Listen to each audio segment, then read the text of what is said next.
It's good to see you. Hi, mate.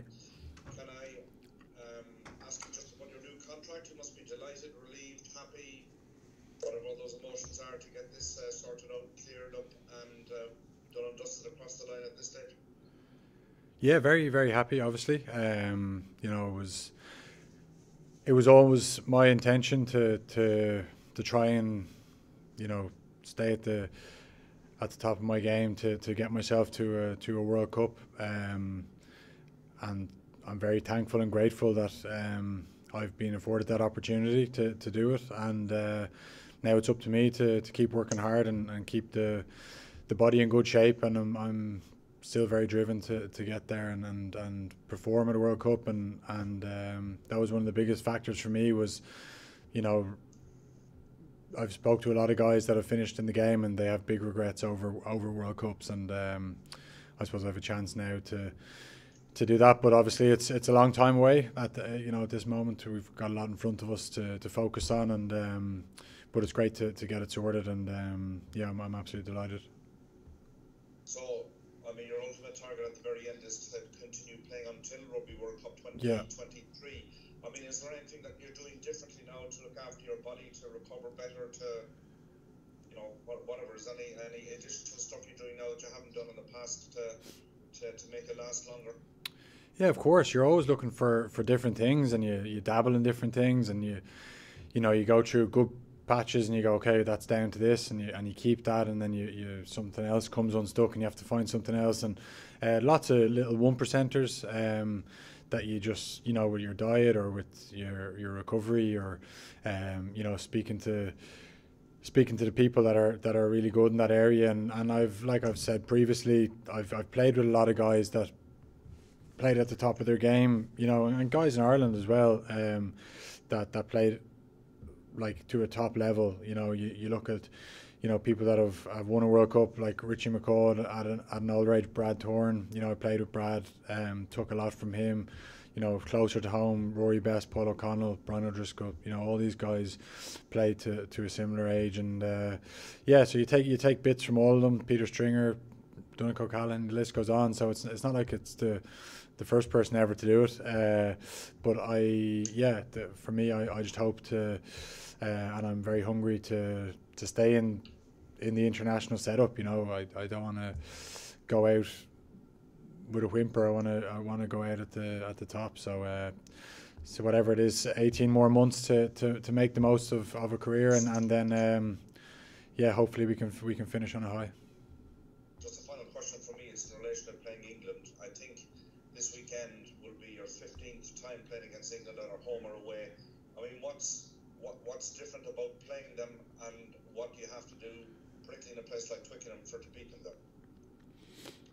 Yeah, look, we haven't had that many successes in Twickenham over the last 10 years. A couple of wins I think I've had, in that period, and it's such a tough place to go. The atmosphere, when you think about us and you think about how hard we are to beat in the Aviva, and then it's the same for every other team. It's such a hard thing to do in international rugby, is to go into a hostile environment like this in front of the majority English fans, and perform, and that's what we've got to do. That's what our focus. We've got to learn lessons from the French game, and try and put them into practice and play much better, and obviously England will be looking to get their very best performance out there as well. So it's going to be a big test match. Thank you. Johnny, how are you? Paul here from Persian. How are you getting on? All right, good, thanks. Congratulations on the contract. How were the negotiations? Considering your age, do you feel you needed to get a lot of convincing in there, or how did they go? What a leading question. No, like the process only, like there was initial talks, like a few months ago, about whether I had the desire to keep going, and I said at the moment I do, but again, it was never going to be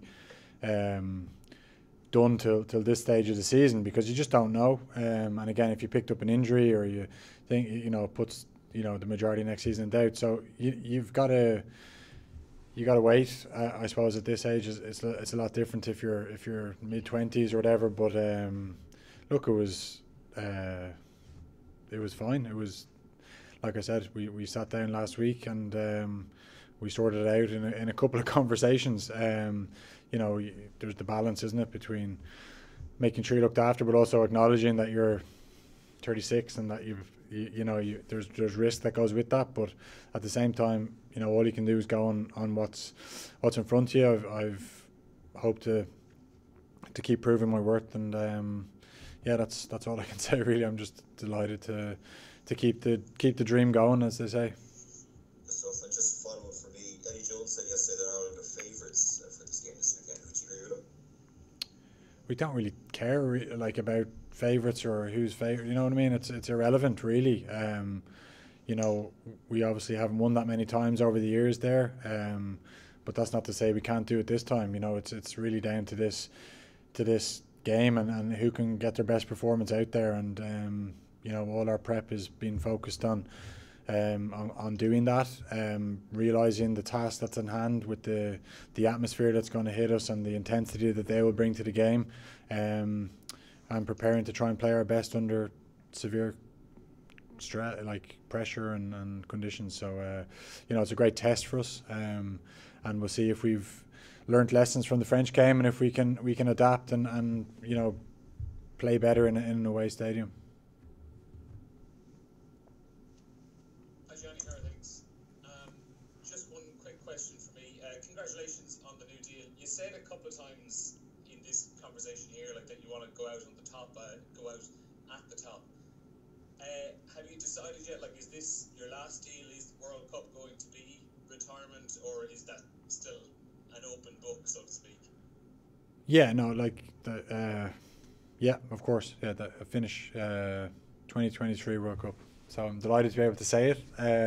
As in delighted. I've been beating around the bush for 6 months, sort of always nervous about talking about the World Cup, when you weren't guaranteed to be there. But, I just want to make the most of this last 18 months of my career. And like I said, want to go out at the top, and that's up to me now to work hard and get the body and mind in the best shape possible and attack the last, like I said, last 18 months. Thanks for that, John. Thank you. Cheers. Hey Johnny, it's Nick Mullins here. Congratulations on the deal. Thank you. Just going back to Corky's point about the sacrifices that you're having to make and continue to do to get your body where it needs to be for weekends like this. When you don't have to make those sacrifices again, what's the food or the drink that you're looking forward to tell yourself not to have? Yeah, look, it's balance, isn't it? I wouldn't say you still find time in the routine to have the odd beer with your brother or your friends or your teammates, or a glass of wine. So you can still do that as a professional rugby player. I suppose you can probably just do it a little bit more often, which is a dangerous thing when you retire. But look, I'll be honest. I'd say when I do retire, I'd say I'll miss everything about the game. It's an absolute dream, or to do what I've done and to do it for so long. It's incredible, and I pinch myself every day. So just very grateful to keep it going. But I think when I hang up the boots, I'll be lost. I'll be like a lost puppy for the first while. But I'll find something else to throw myself into, I'm sure. Golf maybe. Yeah. I'm sure you'll be busy. One last question from me. In those moments when you've really found top form over the course of the championship so far, what does that feel like for you as a player? Does it have a particular feeling, a particular look when you're out on the pitch? If you know what I mean? Yeah, of course. If you're in good form, it feels great. You know what I mean. If things are flowing and the team is cohesive, and that's my main job, is to make the team play well. And when that's happening, it's the happiest you are. You know what I mean. And that's all I care about, is the team playing well and us winning. And you have a big responsibility in that. And when you don't win or you don't play well, it hurts, and then when you do, it's the best. It's absolutely brilliant, and they're the things that you work so hard for, is to have those moments in the game, but also after the game, because the the moments that you'll miss most from talking to people is, you know, in the dressing room after a big win. That feeling of the, you know, with the team is one that can't be replaced. You know, so that's